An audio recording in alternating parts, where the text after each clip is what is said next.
बच्चों, आज हम पढ़ेंगे गणित। आओ करें और सीखें। भाग 7।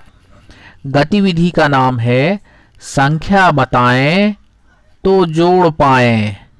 उप अवधारणा जोड़ना, अर्थात आज दिए हुए प्रश्नों में हम संख्याओं को जोड़ना सीखेंगे। बच्चों, पहला प्रश्न को देखेंगे।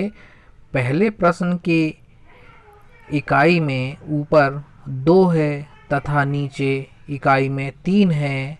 आप 2 और 3 इकाई को जोड़ें तो स्पष्ट रूप से 2 में 3 जोड़ेंगे तो वह 5 आता है।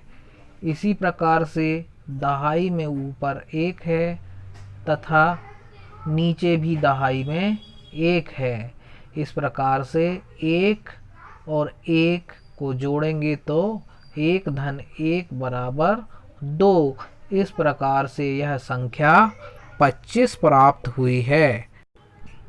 इसी प्रकार प्रश्न क्रमांक 2 में ऊपर 24 है तथा नीचे 32 है।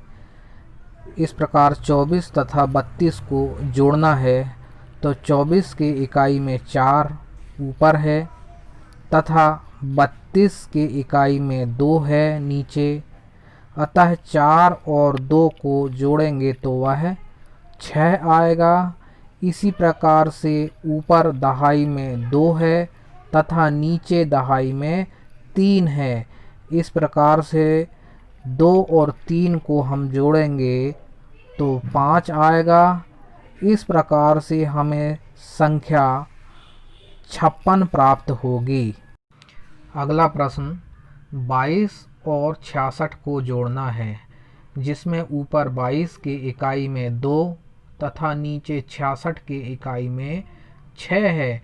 इस प्रकार ऊपर इकाई 2 तथा नीचे इकाई 6 को जोड़ेंगे तो 2 में 6 जोड़ेंगे तो 8 आएगा।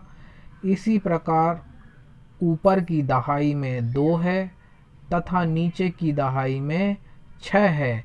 इस प्रकार से 2 और 6 को जोड़ेंगे तो 8 आएगा। इस प्रकार हमें संख्या 88 प्राप्त होगी।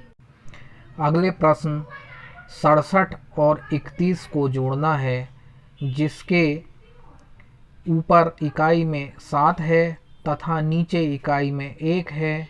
इस प्रकार 7 में 1 को जोड़ेंगे तो 8 आएगा। इसी प्रकार ऊपर दहाई में 6 है तथा नीचे दहाई में 3 है। इस प्रकार 6 में 3 को जोड़ेंगे तो 9 आएगा। इस प्रकार से हमें 98 संख्या प्राप्त। अगला प्रश्न 78 धन 99। 78 की इकाई में 8 तथा 99 की इकाई में 9 है। इस प्रकार से दोनों इकाइयों को जोड़ेंगे। 8 और 9 17, 17 की 7 हासिल का 1। अब दहाई वाली सारी संख्याओं को जोड़ना, हासिल का 1 और 7 और 9 इनको जोड़ना है तो 1 और 7 8 और 9 17। 17 का हम पूरा 17 लिखेंगे। इस प्रकार हमें संख्या 177 प्राप्त हुई। इस प्रकार आप भाग 7 के सभी प्रश्न हल करेंगे और मुझे आशा है कि आप सभी से ये प्रश्न आसानी से बन जाएंगे। धन्यवाद। मिलते हैं अगले वीडियो में।